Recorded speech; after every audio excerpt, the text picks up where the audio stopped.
आपने एक तरह से लाइफ मिशन बनाया था पिछले 10 सालों में कि हर भाषा, भारतीय भाषा में, मराठी हो, अन्य भाषाओं को किस तरह से सबसे ज्यादा ऑडियंस के सामने रखा जाए। क्या ये एक तरह से, क्या मैं सही हूं ये कहना कि एक तरह से ये आपकी लाइफ मिशन थी कि फिर वो बंगाली हो, मराठी हो, जितनी भी कविताएं अलग अलग भाषाओं में हैं, जनता के सामने पहुंच पाए, जनता की भाषा में। क्या ये आपने एक तरह से पिछले 10 सालों 20 सालों से एक लाइफ मिशन बनाई है?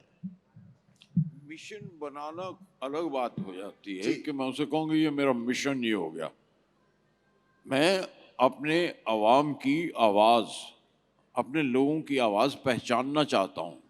हमारी सबसे बड़ी बात यह है कि हम इतने इलाकों में रहते हैं, इतने जगहों पर रहते हैं, इतने कल्चर्स हैं हमारे यहाँ कि हम अक्सर आपस में झड़पे रहते हैं। लेकिन अगर मैं इसमें ये जो 365 366 जो नज़में अगर आप पढ़ें तो सारे झगड़े, सारे शिकायतें, गिले, उनके बावजूद हमको जो चीज़ बांधे रहती है वो हमारा कल्चर है, क्योंकि कल्चर कहीं सभ्यता हमारी एक ही है। हमारे डिफरेंसेस लैंग्वेज पे हो सकते हैं, हमारे डिफरेंसेस पहनावे पर हो सकते हैं, हमारे डिफरेंसेस खाने पर हो सकते हैं, हमारी हदों पर, हमारे दरिया का पानी दे दो फलानो, लेकिन क्या है जो हिंदुस्तान को बांधे रखता है एक इसमें, वो हिंदुस्तान का कल्चर है जो आप एक साथ है। आप पनघट भी समझ जाएंगे, आप सिंदूर भी समझते हैं, आप मंगलसूत्र भी समझते हैं, लेकिन ये सब जगह एक है, उसका नाम कोई और दे लो बेशक, लेकिन वो कल्चर, वो जीने का, वो जो रिश्ते हैं, जो रिलेशनशिप्स हैं, जो आपके ख़ानदान के, परिवार के, और परिवार का समाज के साथ और समाज का वतन के साथ, वो रिश्ता कहीं ख़राब नहीं हुआ और वो कभी नहीं टूटेगा, क्योंकि हमारे पास 5000 साल पुरानी सभ्यता है, वो उसने बांध रखा है। और मुझे लगता है कि आपका बड़प्पन इस बात में भी निहित है कि आपने ये कहा कि मैं ये जो सारे लोग हैं, जो देशवासी हैं, मैं उनकी आवाज़, मुझे लगा, क्योंकि आमतौर पर लोग सीना ठोक कर कहते हैं मैं आपकी आवाज़ बनना चाहता हूँ, आपने कहा मैं आपकी आवाज़ समझना चाहता हूँ, और इसीलिए मुझे लगता है कि आप इतने अच्छे से समझते हैं और हमारी बात को अपनी आवाज़ में कह देते हैं। जी, और मैं आप ही की ज़बान में बात करता हूँ। मेरा ख्याल है मैंने कोई फारसी,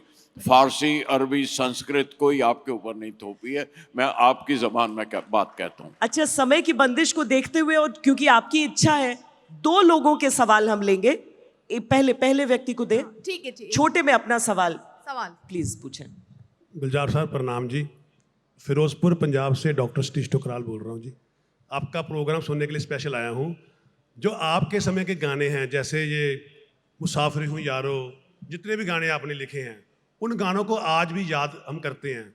आज की जनरेशन के गाने हम अगले दिन भूल जाते हैं। क्या फ़र्क है आज के राइटर में और आपके समय में? जो आज के गाने पॉपुलर ज़्यादा हो रहे हैं लेकिन कामयाब नहीं हो रहे, लंबा नहीं चल रहे, आपके गाने आज भी हमें याद हैं।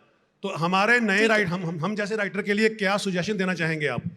देखिए, ऐसा है, घूम फिर कर हम आ गए फिर सिनेमा पर। आपने साहित्य की बात की, लेकिन वो पूछना चाहते हैं कि आज के गाने जो हैं, सिनेमा साहित्य है। हाँ बिल्कुल, आज के गाने जो हैं लोग बड़े जल्दी भूल जाते हैं, लेकिन आपके गाने जो आपके 70-80 के दशक में जो आपने कंपोज किए, आपने लिखे थे, लोग अभी भी याद करते हैं। क्या है फर्क आज के गानों में और उस जमाने के? नहीं, पर याद आपको करना है, मुझे थोड़ा ही करना है। आप बताइए क्यों है फर्क? आपको याद नहीं रहते तो मेरा कसूर थोड़ा ही है। आप बताइए, आपके पास वजह होगी कि क्यों नहीं याद रहते, वो मैं क्यों बताऊंगा और मैं कहाँ से बताऊंगा? आप समझ रहे हैं इसीलिए पूछ रहे हैं मुझसे, पर आप जो समझ रहे हैं आप वो बताइए, और आपके पास है, आप मुझे समझा दीजिए। और एक और सवाल, बस 2 सवाल ले रहे हैं हम। गुलजार साहब को आपको शत नमन। मेरा ये सवाल गुलजार साहब से नहीं है, संपूर्ण सिंह कालरा से है, क्योंकि गुलजार साहब फिर शब्दों में गोलमोल कर देंगे। तो सवाल ये है कि आपके लिए ज़िंदगी में मंजिल के ज़्यादा मायने हैं या रास्ते के ज़्यादा मायने हैं? मंजिलें ज़्यादा मायने रखती हैं या रास्ते ज़्यादा मायने रखते हैं? मंजिल या रास्ता आपकी जिंदगी में क्या ज्यादा मायने रखती है, मंजिल या रास्ता? अरे साहब, आप रास्ते पे चलिए तो सही, आप चल के तो देखिए। मंजिलें तो कहीं हाथ नहीं आने वाली, एक मंजिल पे पहुंचे तो सामने दूसरा। It is like correct trying to catch the horizon. आप होराइजन बंद कर सकते हैं, पकड़ सकते हैं, आप चलते रहिए, होराइजन आगे चलता रहेगा, है ना। तो अगर होराइजन आपका इतना बड़ा मंजिल है, इतनी बड़ा निशाना है, तो चलिए ना। तो रास्ते ही तो इम्पोर्टेंट है कि आप रास्ते पे चलिए, फिर देखिए, फिर आप मुझे बताइएगा। अगर आपको मंजिल मिले तो मैं भी ढूंढूंगा। ये आखिरी सवाल मनदीप भाई, जी। मनदीप गुलजार साहब, जी गुलजार साहब, आपने इतनी नज़में लिखी, इतनी गज़लें लिखी, जो कि कितने रिलेशनशिप्स को उन्होंने बनाया होगा, कितने रिलेशनशिप्स को उन्होंने आंच दी होगी, और कितने लवर्स आपस में जुड़े होंगे उन नज़मों की वजह से और उन गज़लों की वजह से। और पोएट को इटर्नल लवर कहा गया है, इटर्नल लवर कहा गया है। Eternal lover. और अब जो ये लवर है, जिसकी बालों में चांदी उतर आई है और जिसने दुनिया को बाजीचा अतफाल की तरह देखा है, वो अपनी इमेजिनरी महबूबा के लिए क्या कहेगा? अपनी इमेजिनरी महबूबा के लिए क्या कहेगा? एक और नहीं, रिलेशनशिप। आपको महबूबा आप महबूबा डिफाइन कीजिए क्या है। क्यों?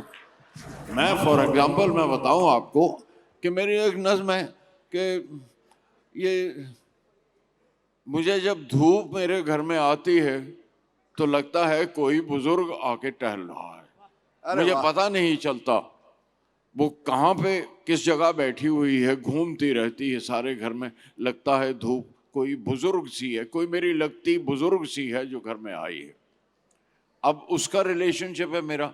और मैं वो कहता हूँ कि जब वो सुबह जब बालकनी में था, वो आई थी। मैं ऐसे अब नज्म के याद नहीं मेरे पास है नहीं, पर मैं आपको बताता हूँ कि वो जो सुबह जब आई थी तो मेरा माथा चूम कर गई थी, फिर लौट आई। मेरी चाय में क्या कोसी जरा सी गर्म हाफ वॉट, वो कोसी धूप घोल कर चली गई, फिर निकल गई, फिर नजर नहीं आई बहुत देर तक। अचानक देखा तो खिड़की के नीचे चटाई बिछा के सोई हुई थी। मैंने खिड़की बंद की तो उठकर चली गई। फिर देखा कि सीढ़ियों पे ऊँग रही है बैठी हुई। लगा कि पाँव फिसला होगा तो इसी तरह पड़ी है, शायद छत पे कपड़े सुखाने गई होगी, वहां से आई थी। मैंने डिस्टर्ब नहीं किया, मैं चला गया। शाम को देखा तो थोड़ी सी छांव ओढ़कर वो धूप लंबी नींद सो रही थी। अब बताइए महबूबा कौन है? आपकी महबूबा बड़ी महदूद है। ये पूरी नेचर, पूरा ब्रह्मांड मेरी महबूबा है। अरे वाह।